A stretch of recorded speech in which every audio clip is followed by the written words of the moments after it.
Is it actually possible to make a $187,000 TFSA contribution? Well, in this video, I'm going to show you all the different factors that come into play that allowed one of my clients to actually plan for a $187,000 TFSA contribution. We'll go through everything from how to earn contribution room to how to make your spouse your successor holder, meaning how to set things up just in case one of you were to pass away. 3, how to make a withdrawal from your TFSA, and 4, how to make a recontribution to your plan. Let's get into it. So this is a real world scenario with a couple of clients of mine. It starts with our couple, Larry and Susan. It's not their real names, but this is a true story of how we were able to do this for them. So it all starts off with the two of them making regular TFSA contributions. If you are over the age of 18, you will earn contribution room every single year. It doesn't have anything to do with you working or earning an income or anything like that. It's just based on you being an 18-year-old Canadian or older. Some provinces it's 19, but take a look at your specific province for the rules there. So when the TFSA launched in 2009, Larry and Susan contributed every year. It started with $5,000 and it slowly progressed over time to increase a little bit with inflation, all the way up until 2015, where there was a $10,000 contribution limit increase for that year. So everybody who was eligible in 2015 was able to put in $10,000. And Larry and Susan did that. When they put their money into the TFSA, they invested it relatively conservatively for people their age, but it was pretty close to a balanced portfolio, about 60% stocks, 40% bonds. This gave them the opportunity to make some money from the investments without being fully exposed to the stock market and all the ups and downs that come along with it. For people that are retired already, that can often make sense for them. Now, the unfortunate part of this story came also in 2015 after they had made their $10,000 contributions to the plan. Larry unfortunately passed away, and as a result, we get into our second thing that we're going to explain to lead us to the ultimate $187,000 TFSA contribution. This is the idea of naming your spouse as a successor holder of the plan. So when you set up your TFSA, you can name your spouse or common law partner as your successor holder.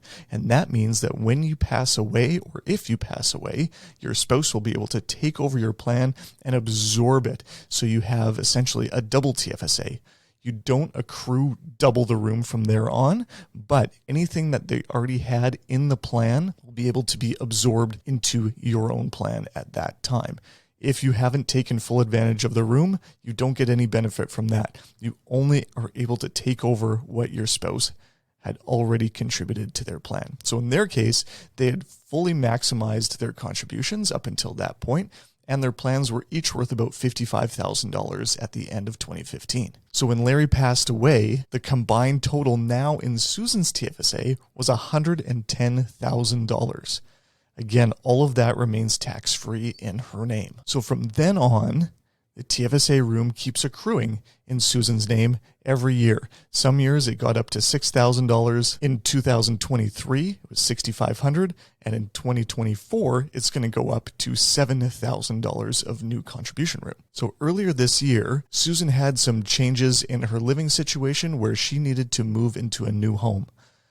Her new home required her to put down a pretty significant down payment to be able to move in. However, she still hadn't sold her existing house. So what we did was, coming into the end of 2023, we made a significant withdrawal from her TFSA. In her case, she had nearly $190,000 in the plan as a result of the original contributions, investment growth, and Larry's contributions before his passing. She needed $180,000 to be able to put a down payment on her new home. And so we made a withdrawal of $180,000 from the plan here in 2023. Now, when the calendar year flips over, an interesting thing happens for people who have made withdrawals from your TFSA. So if you withdraw any money from your TFSA, when the calendar year flips over, you can put that money back into the plan as a new contribution. You don't get your original contribution room back, but you are able to recontribute the money that you withdrew from the plan. So say you put in $20,000 and it increased to $30,000.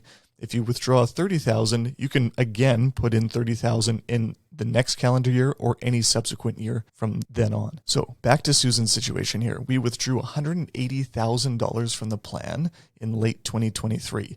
So now when the calendar year turns over to 2024, she'll then be able to recontribute $180,000 back into the plan to account for the $180,000 that was withdrawn from the plan in the previous year. Now, the way that we can get the extra $7,000 of room is just based on her accrual of new contribution room for that calendar year. So in 2024, the new contribution room is going to be $7,000. And so after Susan sells her house and receives the net proceeds from that, then the calendar year turns over, she'll be able to make that full contribution of $187,000 back into her TFSA and retain the tax-free growth benefits of the account. A lot of people get the TFSA all wrong. They think it's a savings account, and they think it's for young people. They think it should be for your next vacation or your next car or something like that. But in this scenario that really happened, because Larry and Susan invested the money inside their TFSA, they were able to achieve relatively good growth from the plan, even though they were reasonably conservative investors. And now, even though she was able to use that money to buy a home, she can then use new money from the sale of a home, from an inheritance, anything else, to refund the plan. And then, because she's a single person, she can now name her kids or someone else as a beneficiary of the plan to pass along that money tax-free to them upon her eventual passing as well. So there's lots of cool things that you can do with the TFSA beyond just saving for short-term goals, or many things that people lead you to believe a TFSA is good for. It's really great for long-term growth, but also later on in life for those things related to estate planning and planning for the lowest tax bill that you can have in your retirement years. If you like this video and you want to listen to more content just like this, check out the Canadian Money Roadmap podcast. I've been doing it for over 3 years and I've got lots of episodes just like this one. I'll link to it right here to listen on YouTube, but you can also find me on Apple Podcast or Spotify or wherever you listen to podcasts. Thanks so much for listening, and we'll see you on another video.